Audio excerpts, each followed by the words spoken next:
One of my guests tonight stars in the new Disney movie about characters who live in a video game. What would that be like? Oh my God. Oh, okay. I've just got to concentrate and dodge these lightning bolts. That's all I've got to do. Oh, my wine! Ah! Let's start the show!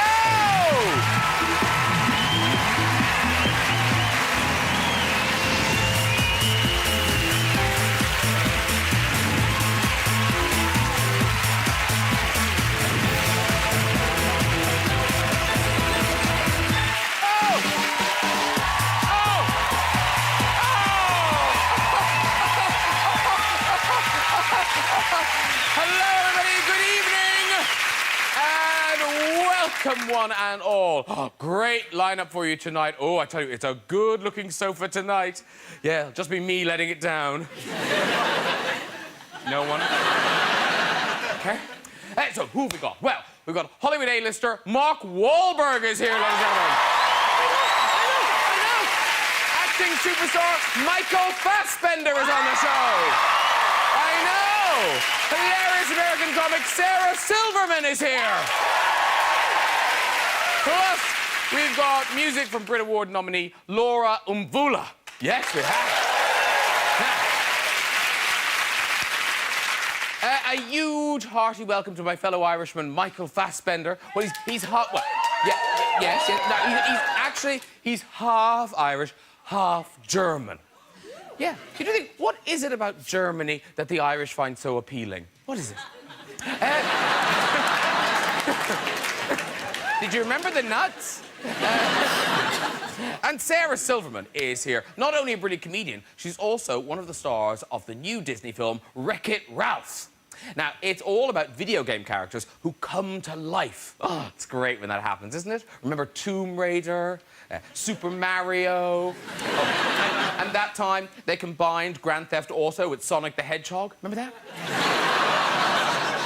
It's quite a short film. Great to have Mark Wahlberg back on the show, star of Boogie Nights, Three Kings, and one of my favourites, Ted. Did you all see Ted? Yeah.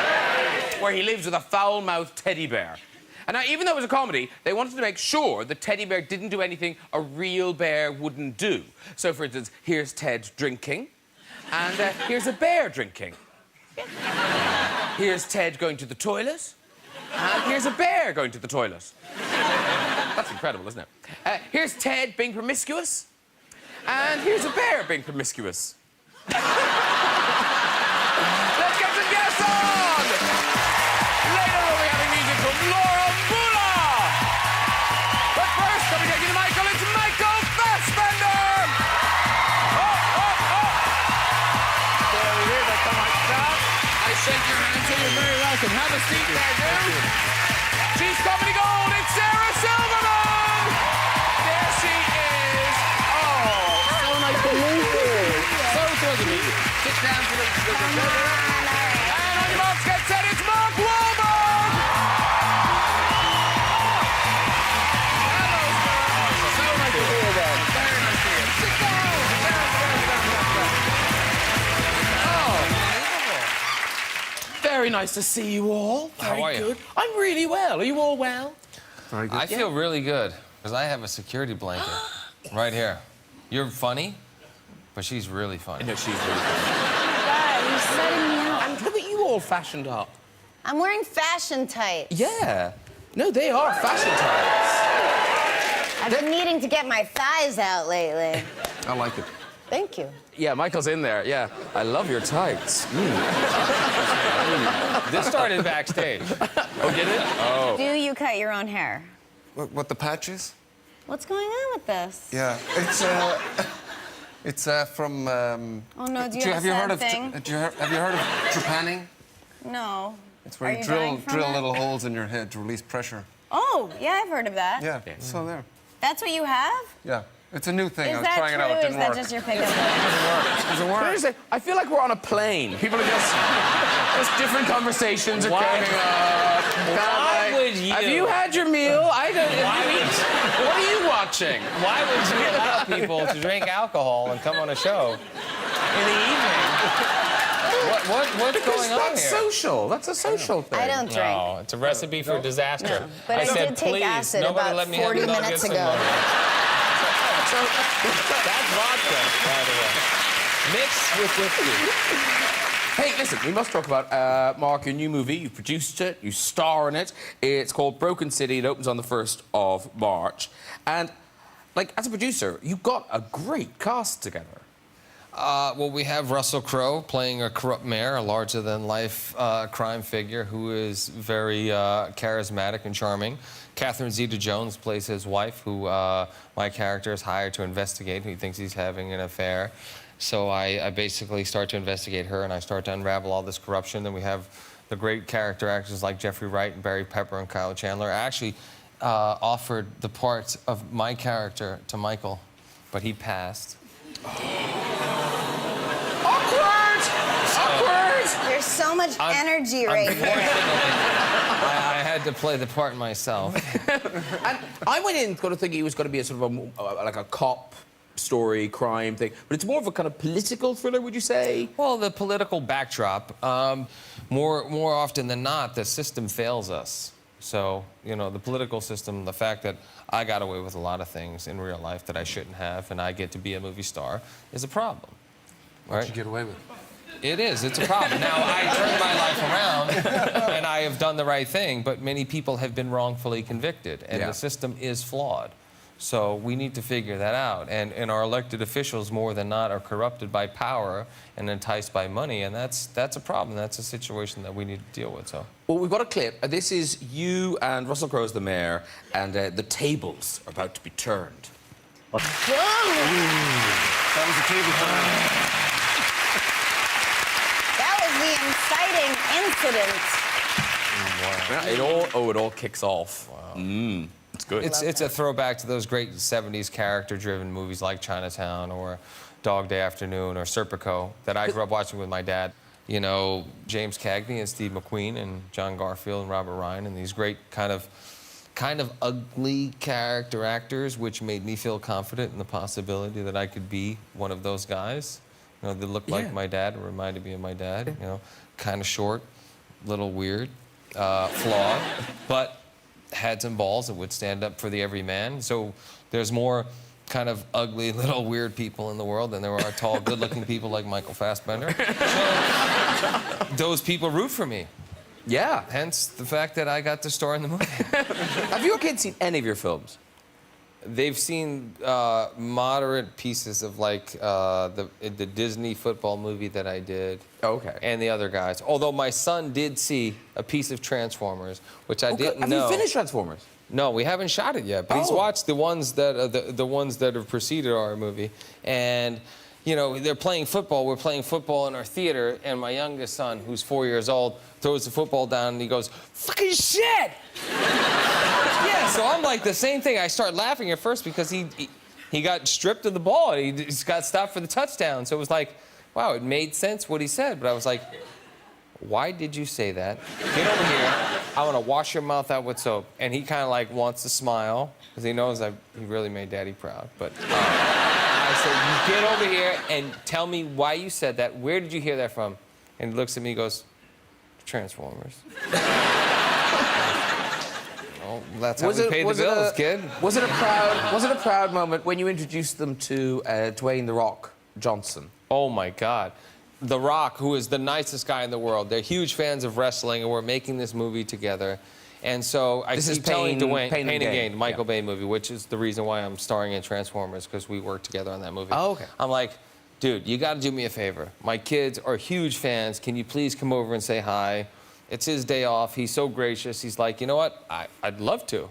I love kids. I have, you know, a daughter. And he comes over. He comes in the trailer. They're all being shy. They're hiding in the bathroom. He's like, where are your kids? I'm like, oh, they're over there. He kind of walks in. Guys, come on out. Give me a high five. Gives them both a high five and turns around. My youngest son just turns around and hauls off and punch him in the nuts as hard as he can. No, literally. The same one? Yeah, the youngest one. As hard as he can. Wow. And he's like, what's wrong with this kid? Dude, this kid's some counseling. And he loves, that's what he does. You know, my son scored a basket. My oldest son scored a basket at his basketball game last week. And my youngest son's ideal of celebrating and, you know, sharing in his older brother's triumph was turning around and punching me in the nuts. That's what he does. You need to get him out of that habit. And did they understand why they couldn't come to see the lovely teddy bear film?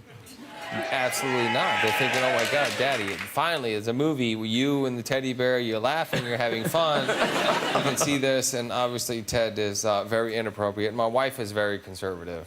I'm thinking, you know, the boys, you know, 8, 9. We'll show them the movie. Yeah. She's like 24, 25. Never show the daughters, which I completely agree. Was Ted set in Boston because you like doing the Boston accent? No, it was set in Boston, and there were many jokes that offended me and my family. But I just read the script, and I met Seth, and I liked it. But I heard he's good at voices, so if he's good at voices, I want to do I want to challenge you. Oh, shit. I want to challenge you to a big dick contest. I knew you. Because I forgot mine at home. But I will challenge you to a voice contest. Okay. Oh, because And Sarah... Sarah's my backup. No, but also Okay. Sarah... He'll back you up. Okay, fantastic. She's the real deal. No, Sarah knows her Boston voices because you wasn't your dad. He was Boston. I'm still pretty shitty at it, but I can do my dad. My dad, I don't want to interrupt this thing. My dad had a retail store, a discount women's clothing store called Crazy Sophie's Factory Outlet. It smells so good. I know. That's where I got my grandma. He did his own radio ad, so he'd go, I'm Crazy Donald, Crazy Sophie's husband. When I see the prices at the mall, I just want to vomit. You know? Now let's do this. What's this competition? Okay. Go. All right, well, no, they asked me if I could do Ted's voice, which is like, it's not fair. You know, it's just like a hyped up version of the Boston accent. So fucking Johnny, come on, we're Thunder Buddies for life. You're fucking Johnny. You know? But you not really fucking think I'm Ming. I'm not fucking control your mind. But you do noises. You don't just do voices. No, he does. He's like the guy from the Beverly Hills, or the Police Academy. Yeah. Can you do all that? Not as good as that guy. Nowhere near it. Oh, what can you do? What can you do?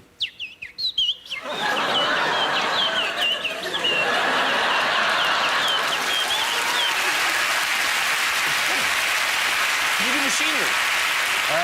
I could do a synthesizer. Hang on.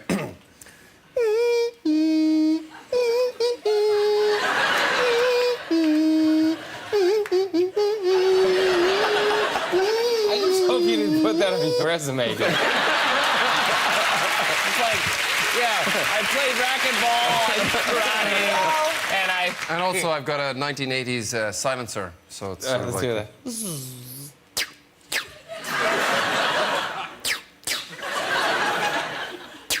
I have to do the action with it.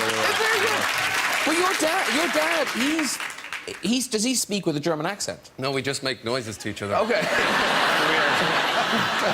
Because your dad really follows your career, doesn't he? Yeah, he sort of tells me what I'm doing before I know what I'm doing. So, you know, so he's got me on Google Alert, which is very, very frustrating. Kind of worrying. It's sweet and creepy at the same time. So yeah, he's like, so I hear you're going to be doing this film next, or I say, I don't like your new haircut, or whatever it is, you know. So he follows you through that. But he must find out some bizarre things about you. Yes. Does he know you were Some naked of in that it's movie? true. No, I kept that secret. I just saw shame. I'm like, Check. I can see your penis in front of my face. Sorry. But in terms of being awkward, Michael, what was going on in your head? You thought it was a good idea to invite your parents to the premiere of Shame. No, yeah. How did that go?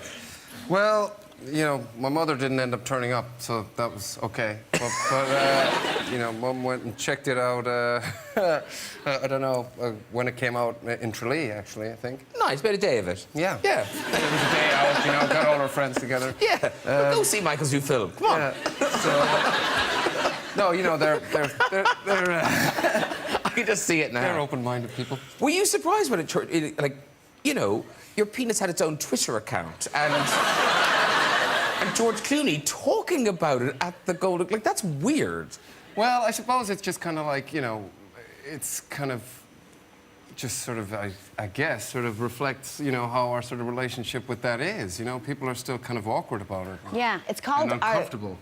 So, you know, it's like, what do we do with it? You know?